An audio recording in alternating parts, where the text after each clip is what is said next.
Another jumbo rate cut. What does this mean for the Canadian economy? All this and more with our good friend and mortgage broker, Mr. Dion Beg, right after this.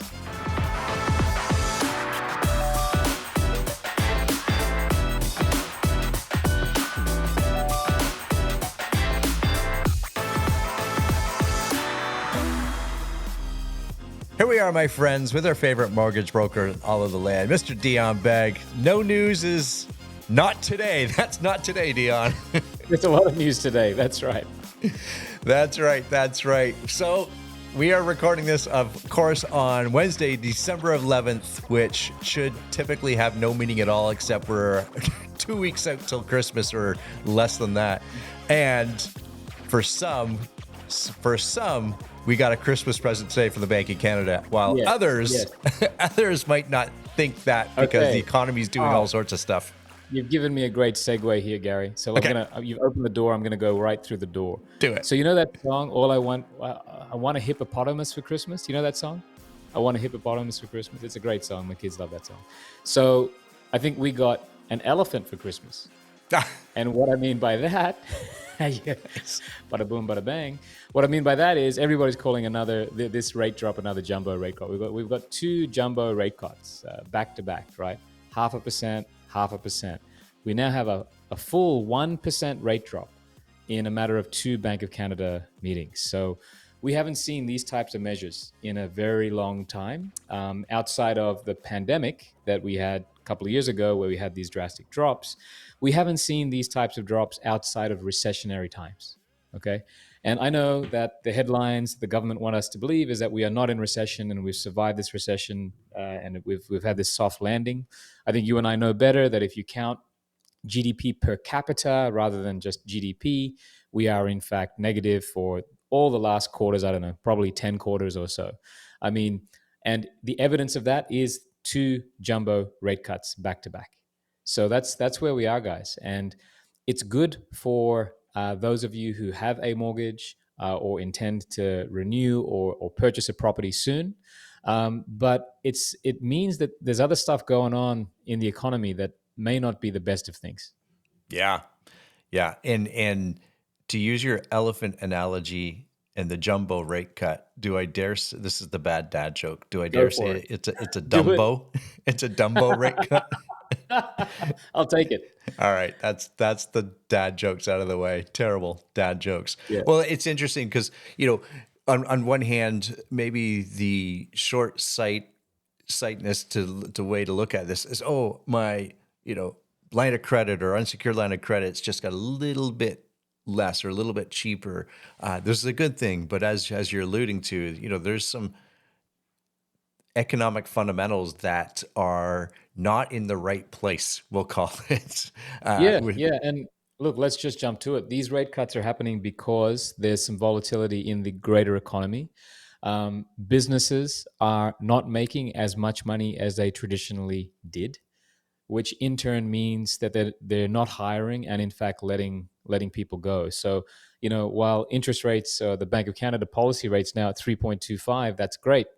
But the other big economic indicator that we should all be watching is unemployment, which is now creeped up to 6.8%, which again is one of the highest unemployment rates we've had outside of that COVID period.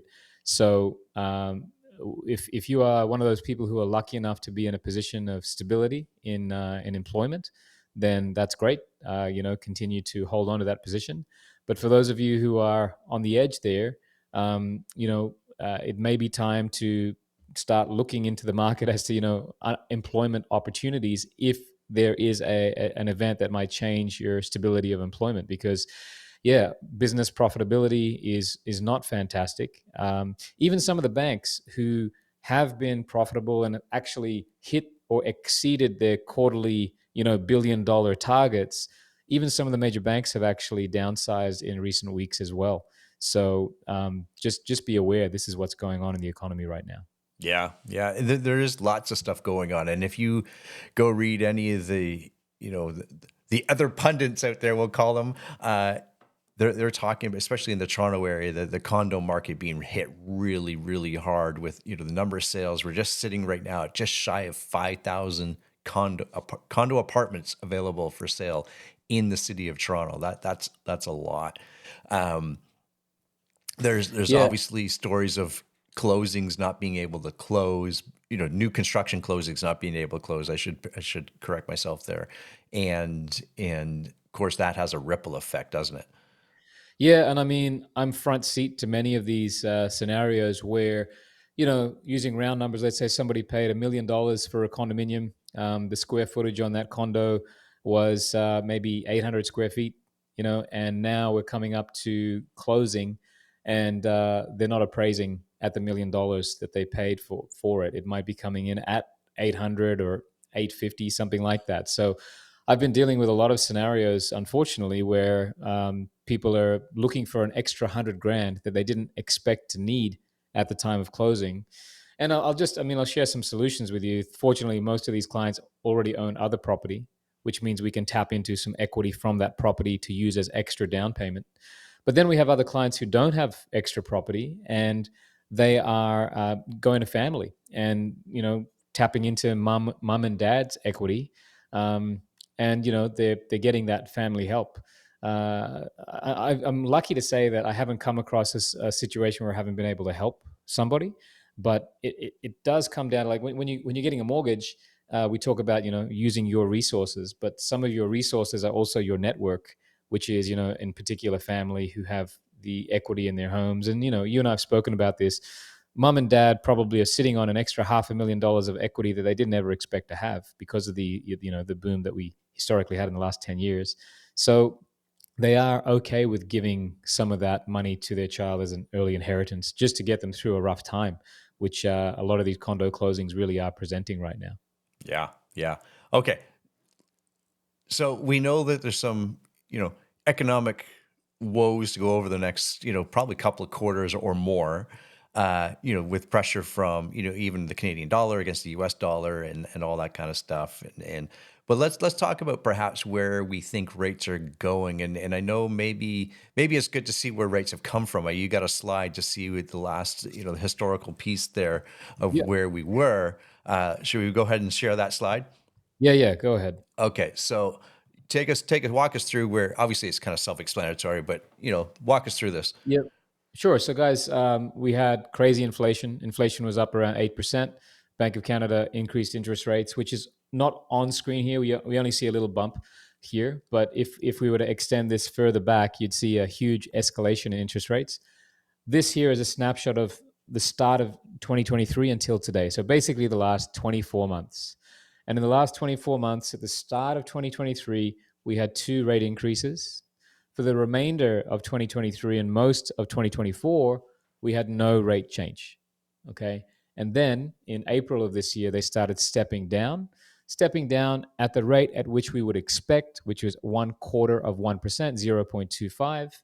And we had a couple of those rate drops, three, in fact.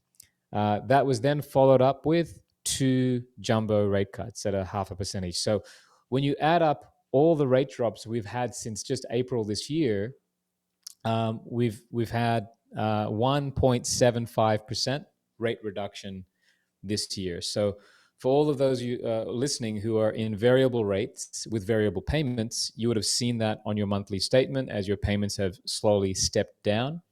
And for those of you who are looking to soon renew or refinance or purchase, you're now in a position where the variable rate is a little easier to qualify for. I can tell you that in the last couple of months, we've had people who wanted the variable rate, Gary, but they couldn't quite qualify due to the stress test.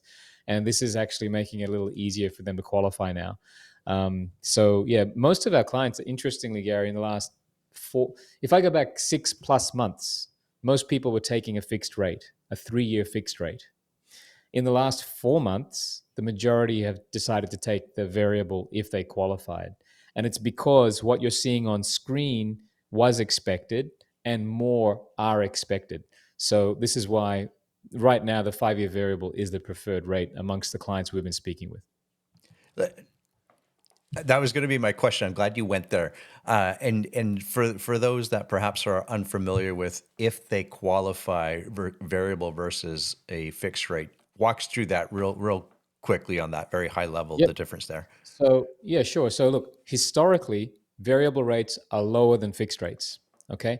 But because of what's happened in the last couple of years, that's inverted, and variable rates are slightly higher than fixed rates. So, people would say, well, why in the world would I go with a variable rate when I could get a lower fixed rate? And it's because of the anticipation that this variable rate could, in fact, drop below a fixed rate in just a couple of months from now. So, it's harder to qualify because you're starting at a higher interest rate. And of course, on either the fixed or variable, you're going to qualify under the stress test for most mortgages, except for switches, which we talked about already. But yeah, the fact is, it's actually harder to qualify for the variable because they're slightly higher than fixed rates today. Gotcha. Okay, so rates have been going down quite significantly the last 5 months, 5 months, 6 months, and are we expecting more of the same in the new year?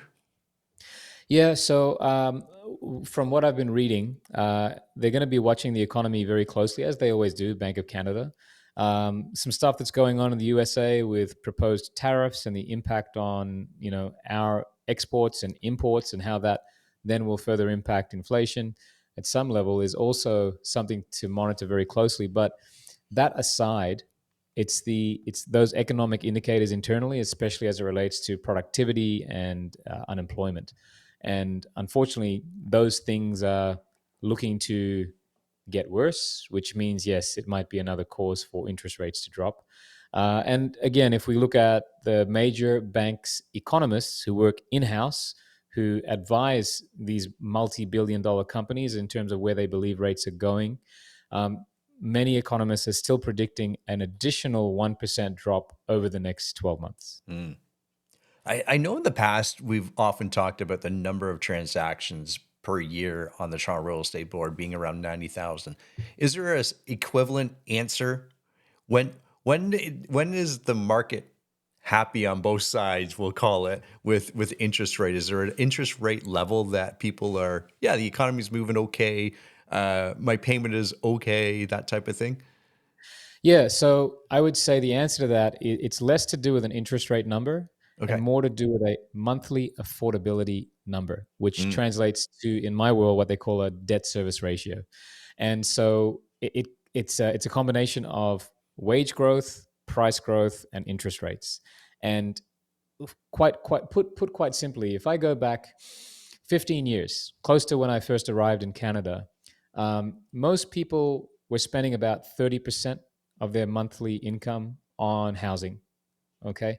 And now, in many cases, we're pushing that all the way to the standard guideline is 44 in terms of their monthly income, in terms of what we use. And we can get exceptions up to 50.